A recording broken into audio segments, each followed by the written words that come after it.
Welcome to class 11 of on topics in power electronics and distributed generation. In the last class we were talking about grounding of distribution systems, and we looked at the need and the possible methods for grounding of distribution systems. And in terms of the grounding of sources, you can have an ungrounded source or a delta type of source, in which case in terms of the actual implementation, a IT type of secondary distribution grounded network is similar to what would be for this type of system. The source is ungrounded, but the loads frames is connected to ground. Then you can have a solid grounded system, in which case the source neutral is connected solidly to ground, and the ground point, which is the neutral, is now distributed to loads, and the TN network is example of such a secondary distribution network grounding situation. The third scenario that we were talking about is a impedance grounded source. So, we are talking about having a impedance now connected between the neutral of the transformer on the Y side and the earthing terminal, and it can be a resistance or a reactance, and you can have the possibility of high impedance or a low impedance grounding. And we saw in the last class an example of a small value of reactance which is connected between the neutral and the ground, and we saw that in such a situation, when you have a single line to ground fault, then your phase voltages is somewhere now in between that of a solidly grounded system and an ungrounded system.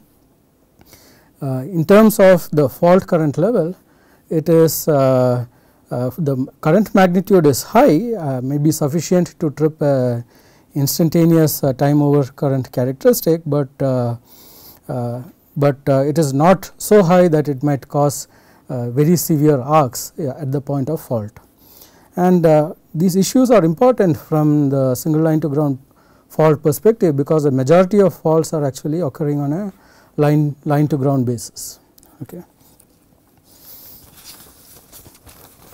So, now we will look at a case of a high impedance to ground fault, and we are looking at a case where a large value of resistance is now added between, say, the neutral and the ground, and the objective in this particular case would be to keep your fault current level quite small.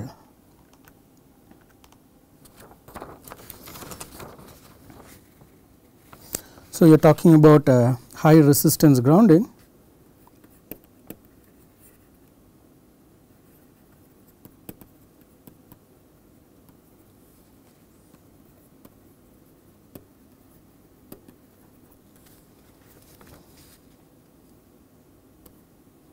So,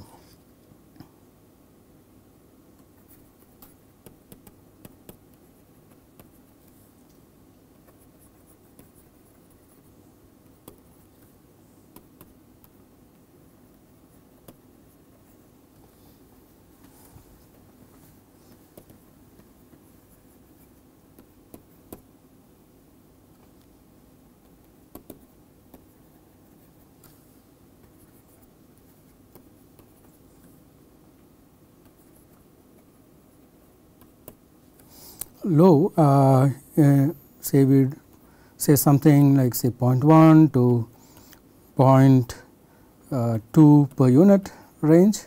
So, of the order of 10%, typical current value is less than 10 amps typically, and but it cannot be extremely tiny either. We saw that if ungrounded system, if you have no physical path to ground, you would excite the parasitic capacitances of the line, and so typically you would keep the current through the resistor to be greater than 3 times the I capacitive current, capacitive charging current through for that particular distribution network.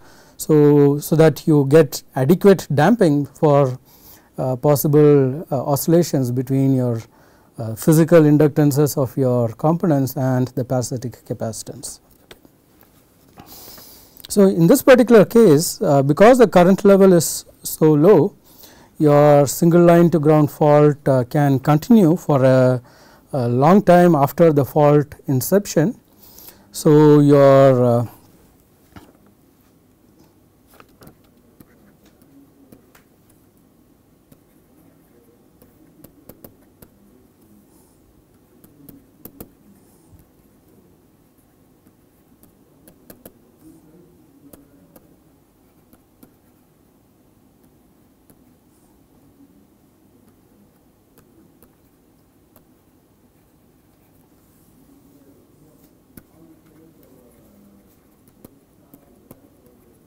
so instead of waiting for unanticipated point at which you need to come in and do the repairs, you could maybe come in at night when everything is shut down, then go in and do the repair and clear the point at which you are having the line to ground fault. Okay. And your resistance is sufficient to damp parasitic capacitance.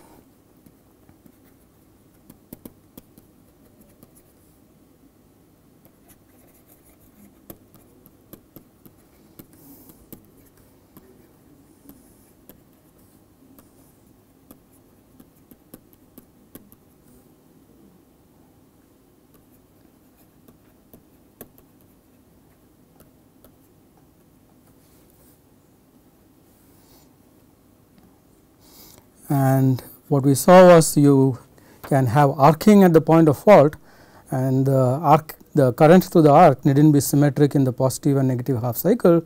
So, there is always a possibility of level shifting of your distribution feeder in case you are having an arcing fault, and now your resistance provides a DC path to ground to discharge possible level shifting. So,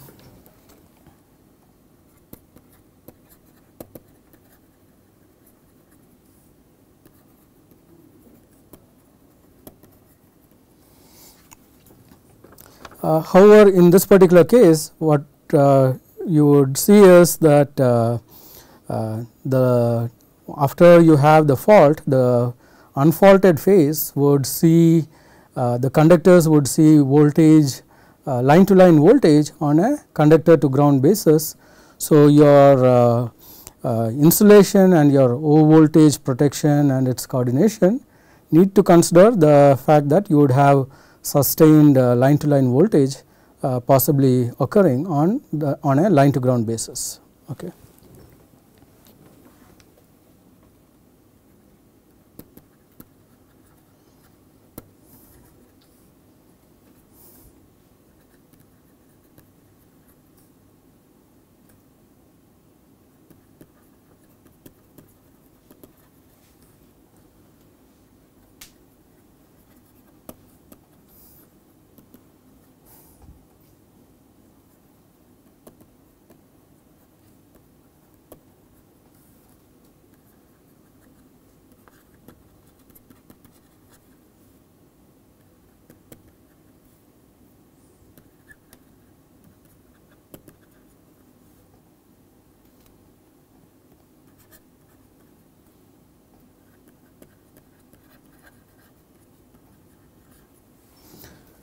So, if you look at the IT type of distribution network that we discussed earlier, it is quite close to what the high resistance grounding situation is going to be in terms of its characteristics. So, you can actually look at that as a case where that value of the resistance is made to be really high, just to look at your parasitic capacitance to prevent oscillations of your parasitic capacitance with with your in your distribution network. Okay. So, you can think about the IT distribution secondary distribution network as a example of this particular situation. So, we will look at example of high resistance grounding. So, we will look at an example where you have a source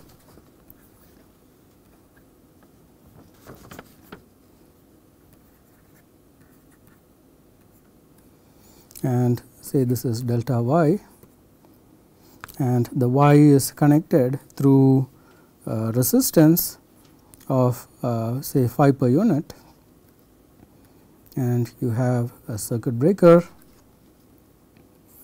and say the impedance XL of the transformer is say 5%, and you have a single line to ground fault occurring somewhere down the distribution line. So, if you look at what would be the corresponding fault current in this case, you can draw the sequence network to analyze the fault current. So, you have your source with 1 per unit voltage,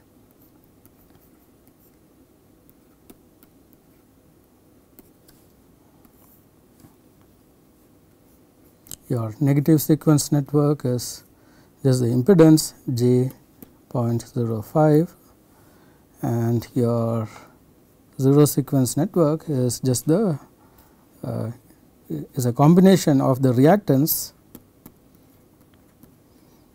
plus 3 times the grounding impedance resistance, which is 15.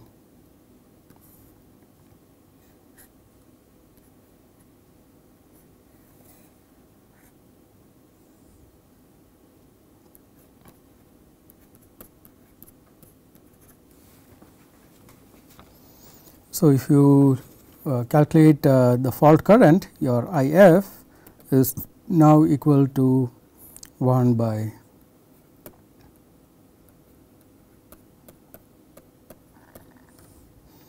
so your fault current is about point IF by 3. So, your IF is about 0.2 per unit. So, you can see that with a 0.2 per unit current, you will not trip a circuit breaker because your load current itself might be 1 per unit. So, your overcurrent trip will not function. Okay. So, if S1 is a circuit breaker, you can see that S1 will not trip,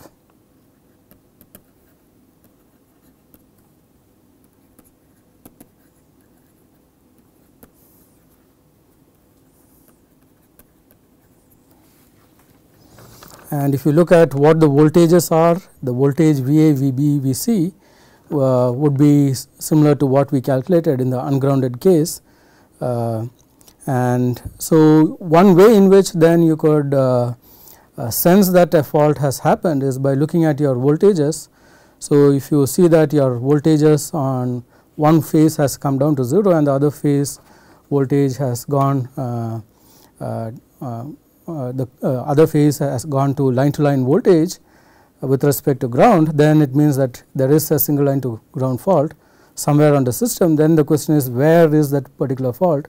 That is another question, but you know that there is a fault when you see the shift in voltage. Okay. You could calculate so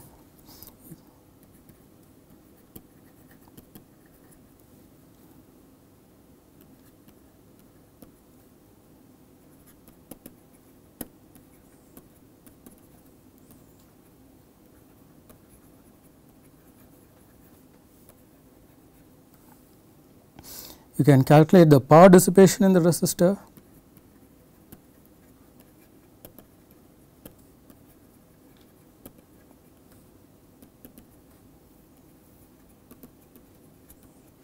Because after you have a fault, potentially the resistor will stay connected in the circuit for a longer duration till the planned scheduled maintenance comes in. So, you are talking in this particular case of about 0.2 divided by 3, about 7% power is getting dissipated till your fault gets cleared in the grounding resistor. Okay. There are other ways of doing. People have also looked at possibility of having high inductance grounding, though it is not very common because you need to damp your LC oscillations, and for damping you need a resistance. People have also looked at something called resonant grounding, where you have a inductor with your parasitic capacitance tuned so that it is resonant at 50 hertz. So, in that particular case you might have some advantage that in a resonant circuit, your parallel resonant circuit, your current drawn from the source is in phase with your voltage, because and the current is drawn only into your loss in the branch that contain losses. So, you have in phase voltage and current, and having in phase voltage and current means your voltage 0 crossing and current 0 crossing is occurring close to each other. So, you have a possibility of self extinguishing the arcs in the fault, okay, because when the current goes to 0, even the voltage is 0. So, your arc might go away in your insulator, but it means that you have very good control of your parasitic capacitance, which is not necessarily true. People might switch in loads, switch out loads. So, in a controlled situation you have such possibilities, but not in general.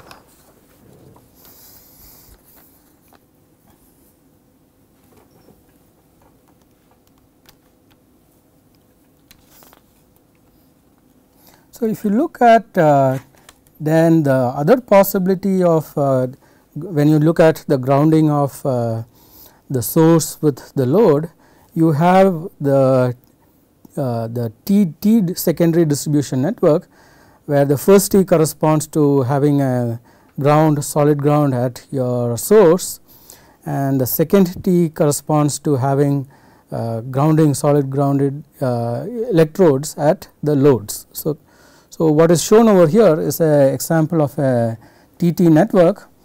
The Y point is connected to power earth at the source.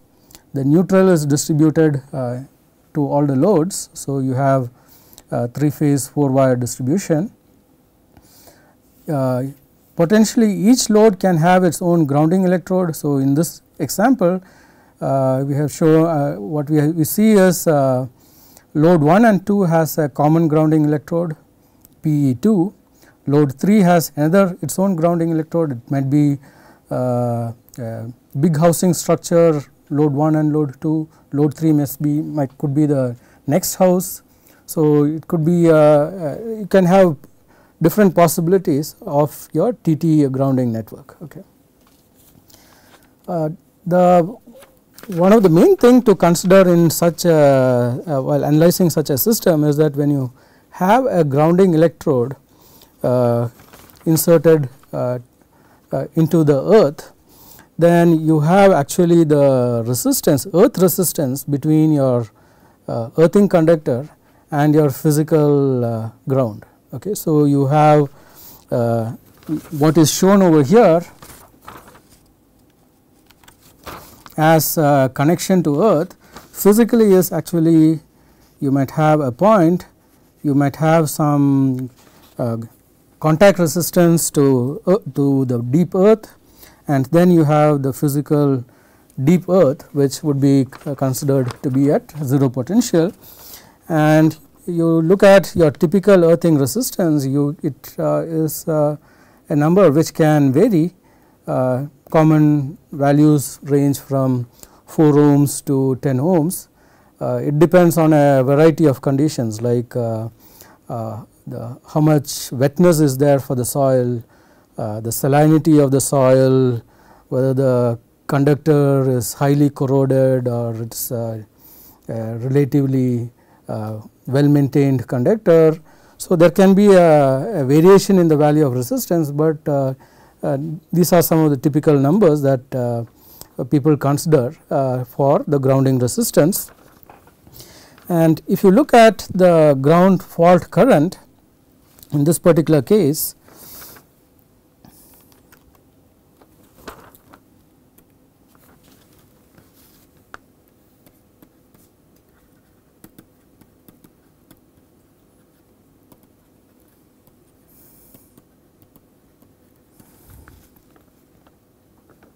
so the first thing to consider is the earth contact resistance.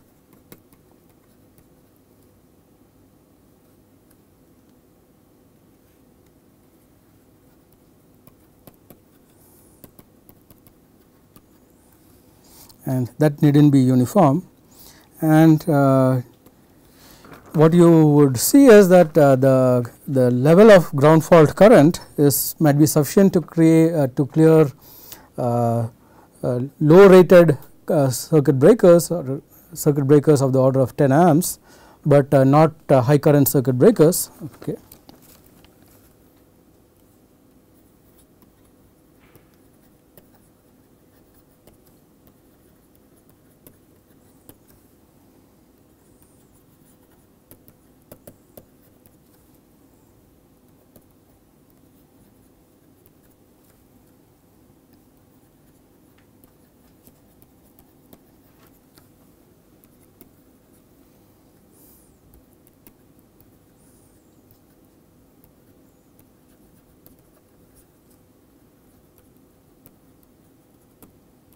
And when we say low voltage network, we are talking about voltage less than 1000 volts is what people traditionally call low voltage network.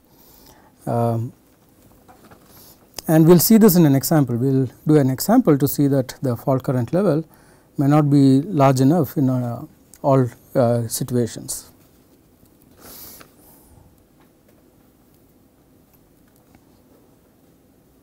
And you can actually also make your ground fault current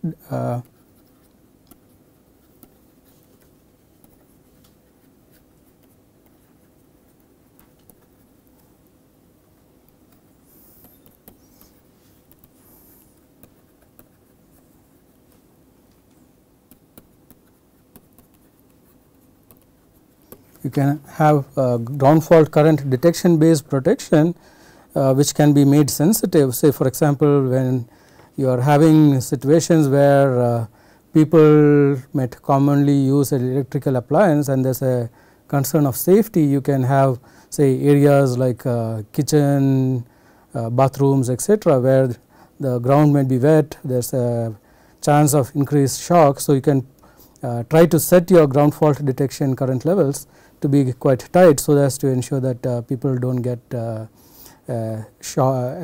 severe say problem because of electric shock. Okay.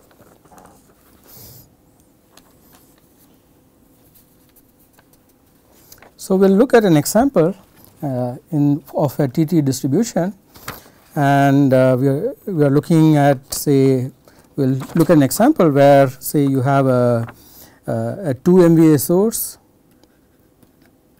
2 MVA transformer, and say your leakage inductance is say 4%, and the secondary network is 415 volts.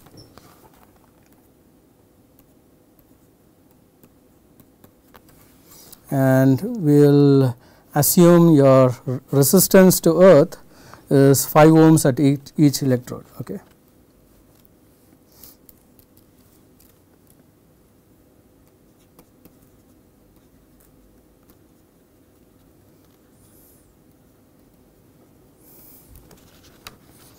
So, if you are looking at 2 MVA 415 volt network, you are talking about I rated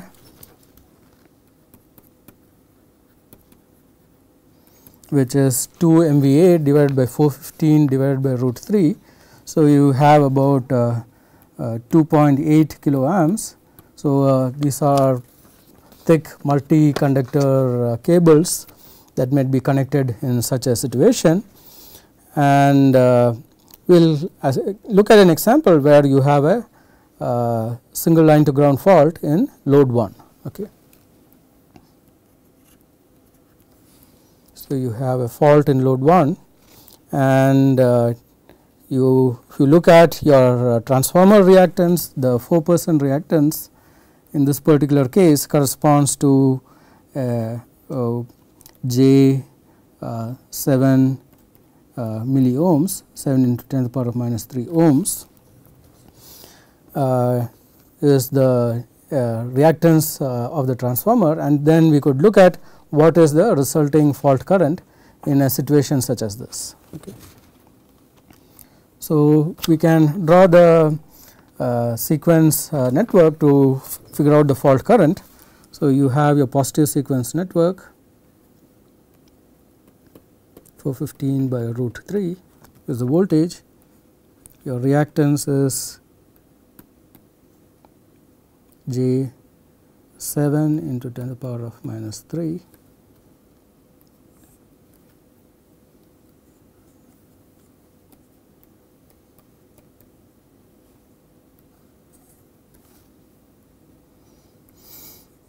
Your 0 sequence is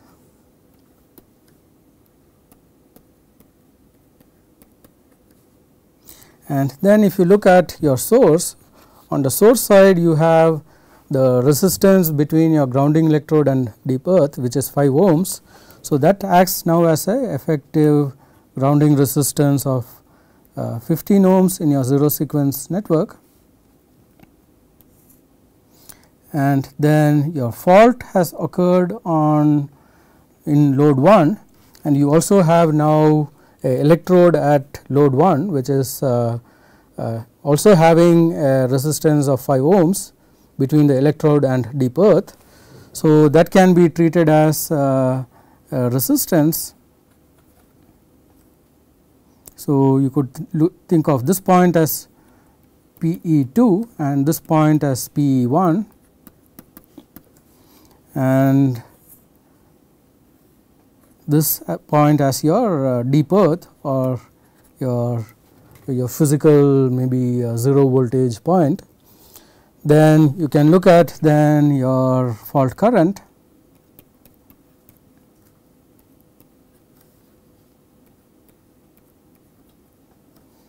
and IF by 3 is now 240 volts divided by 15 plus 15, because the 7 milliohms is quite negligible compared to your 15 ohms. So, your fault current level is about 24 amps. So, you can clearly see that 24 amps is a tiny percentage of your 2800 amps rating of your main circuit. So, obviously, you will not see a overcurrent tripping at the of your main breaker, which is carrying your full current. Okay. You could actually calculate what your touch potential is if say a person is over here and the person say touches load 2,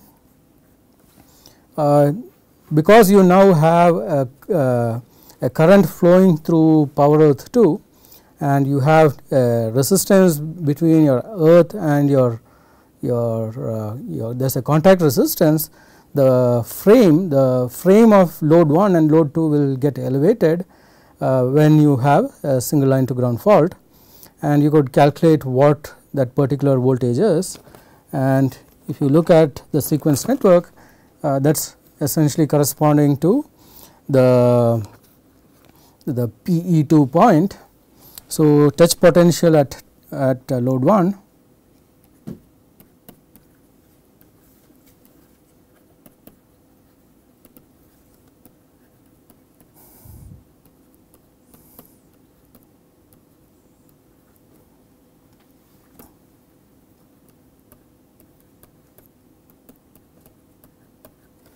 So, with 120 volts you will definitely feel a shock if you actually touch a cabinet at that particular voltage level. Okay. Same thing at load 2. Okay.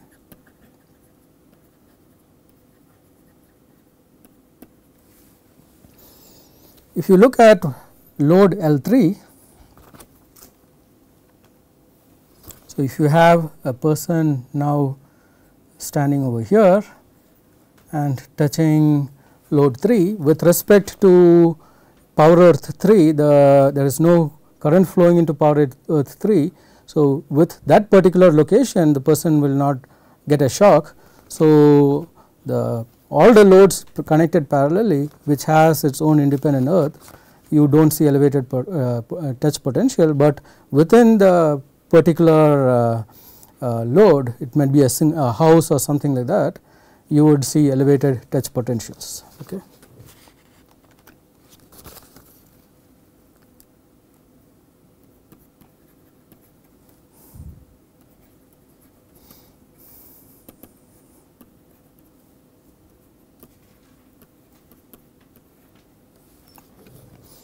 So, you have seen the situation where you have some old aged wiring in a house and suddenly you go and touch different equipment, you might get a shock because in that particular establishment you might have now elevated touch potentials for your equipment.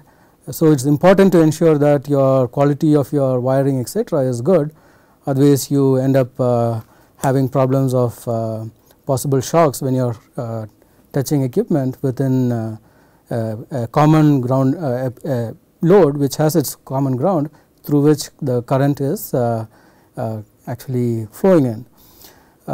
And you can see that just overcurrent fault might be sufficient to clear, maybe 24 amps might be sufficient to clear a 10 amps circuit breaker, but definitely it will not clear a 30 amp circuit breaker, it will not clear a 100 amp circuit breaker. So, in a situation where you are having high rated loads, you cannot just depend on overcurrent to give you protection, you would need protection from ground fault current detection. And if you have something like 24 amps flowing through a circuit which is designed to carry maybe 20 amps or 30 amps, it means that your conductors would get hot. So, there is actually a potential for eventually having electrical fires. Okay. So, you have to ensure that the fault gets cleared, or continuous overcurrent that is flowing through the network can actually lead to possible fires, and that is something that one would need to avoid. Okay. Also, if there may be some bad practices where instead of putting an actual fuse, someone might have just a physical conductor strand of copper being used as a fuse, and in such situations you go and touch the fuse block will be very hot because it is carrying a high current, but not sufficient to actually interrupt the circuit, and things are running hot because there is a fault somewhere in the system which you cannot identify. But for small facilities, I mean for small establishment, homes etc., where your loads are typically 10 amps or less, this would be a TT network would be low cost because the number of conductors that are need to be passed around is quite small, and it is adequate for protection of smaller establishments. So, at this point, with this background on what can happen, what type of possibilities are there in distribution systems, and what can happen due to say poor grounding or the issues that are there when you have a common type of faults, we can actually then look at the situation as of what would happen when you add a distributed generator source into such a network which has its own grounding characteristic. So, we looked at again the IT grounding, that is a type of grounding mechanism where you might have high priority for continuity of service. So, in a situation where you place greater priority for continuity of service, you might put a IT type of network, whereas if you are you feel that it is okay to interrupt the loads, but your fire protection is something which is extremely important, then you need to ensure that you have high current levels to ensure clearing of fault. So, a TN type of network will ensure that there is high fault current and it would clear the breakers in a short time frame. So, you do not have possibility of long lingering overcurrents. And TT network is a balance. You do not have the situation where one fault will cause elevated touch potential at multiple loads, especially when they have independent grounding options, and it is also sufficient when your establishment is drawing lower levels of current. In case it is drawing higher current levels of current, you could look at additional options of actually measuring the ground fault current level and actually tripping your breakers. So, we will look at now an example where you have a distribution network, and we will look at the same distribution network that we studied when we looked at the issue of coordination, where we had some initial fault current levels that the system was carrying, and then we added the DG and we wanted to see what would happen to the fault current level. So, we will look at the same network where you had the traditional, the old network, which is say solidly grounded, and then you want to add a DG to this setup, and you want to see what are the possible situations. So, when you have a fault, and the fault that we would consider is say a fault F1 just close to circuit breaker 1. So, to analyze this fault situation, we will assume that the single line to ground solid fault is occurring at F1.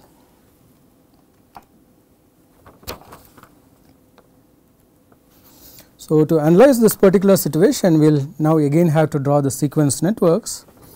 So, you have this the situation where you now have the possibility of the contribution from your main source, which is a grid, and also now the DG. So, your positive sequence network would consist of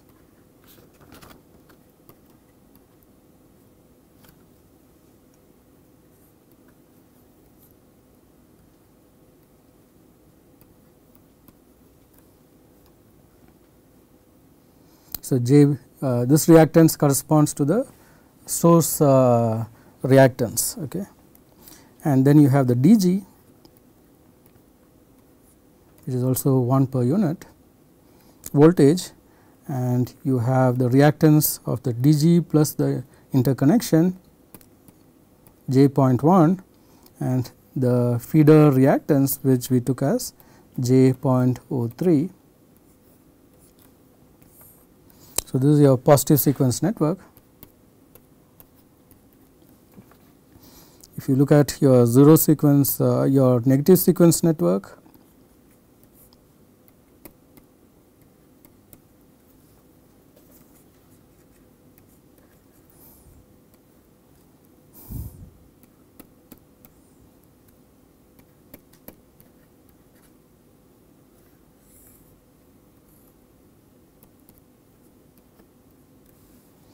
and if you look at your zero sequence network, on the source side you have now a solid grounded network. On your DG side, you now see the delta side of the transformer, which means that it is open. So, if you look at the example, so the zero sequence corresponding to this transformer would be a open circuit, because it is delta on this high voltage side, whereas here you have a possible path for zero sequence current. Okay.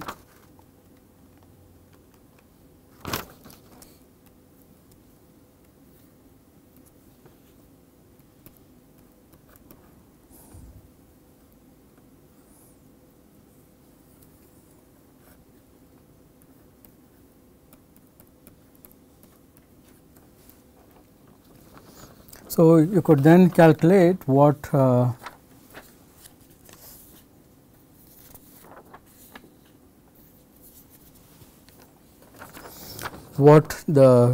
fault current would be.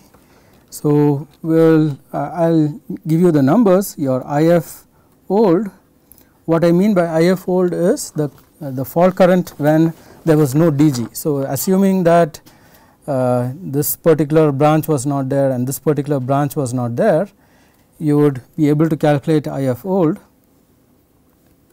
So, that was 71.4 per unit for a single line to ground fault, a solid single line to ground fault, and IF new is the fault current that you have when the DG is connected. So, that corresponds to this particular figure which is drawn over here, and that is 76.4 per unit.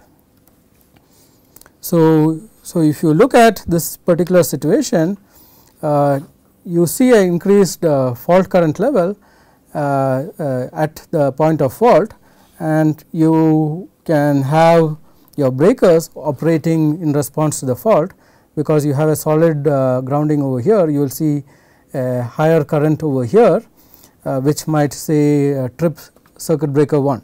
Okay. So, we look at a situation that can potentially arise if the current the way it branches out, because the impedance upstream is quite small compared to the impedance back towards the DG. If the current is such that it trips say circuit breaker 1 before circuit breaker 3, then you will end up with now a new situation where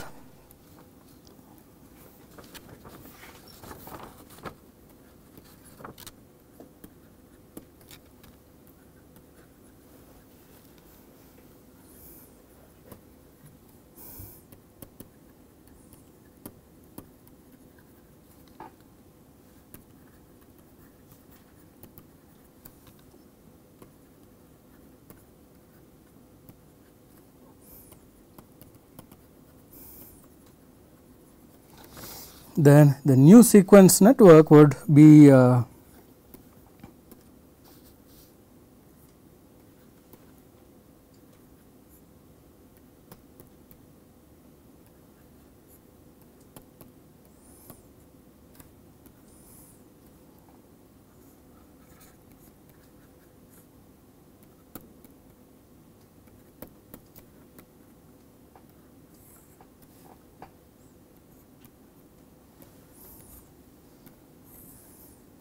and your zero sequence in this new scenario is essentially a open circuit. So, your IF, your fault current level is actually 0. So, as soon as your circuit breaker 1 opens, your fault current would go away, which means that now you will potentially energize the feeder from the DG side, and there is no fault current. So, if the DG is capable of supplying your power real power to the feeder corresponding to the level of demand of the feeder, then you can continue in that situation for a really long time. Okay. So, the situation over here is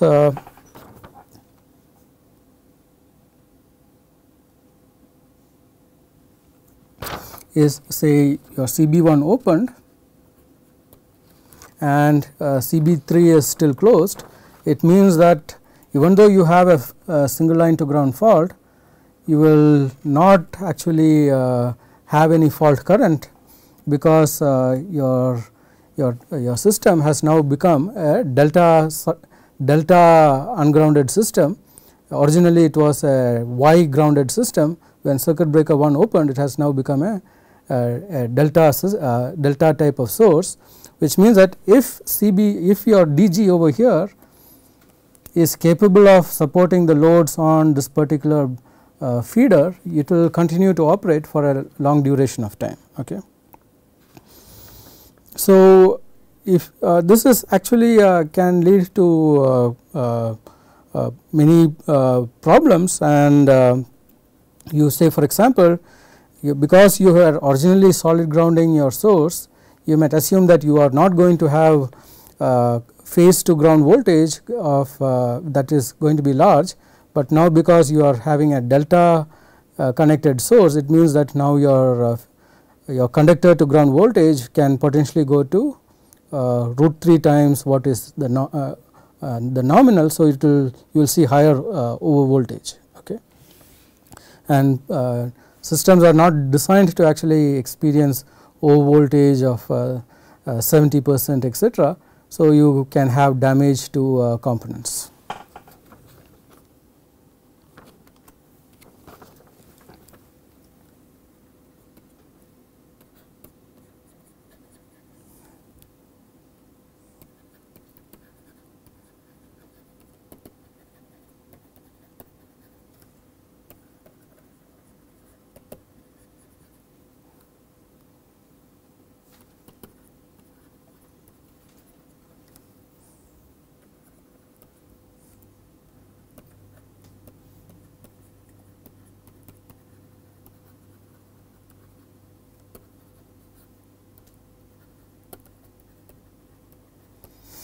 The DG can support the power requirement and maintain the voltage, it will continue to energize the feeder, and original system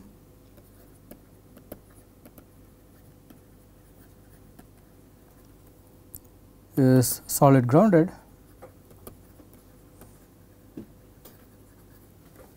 whereas after tripping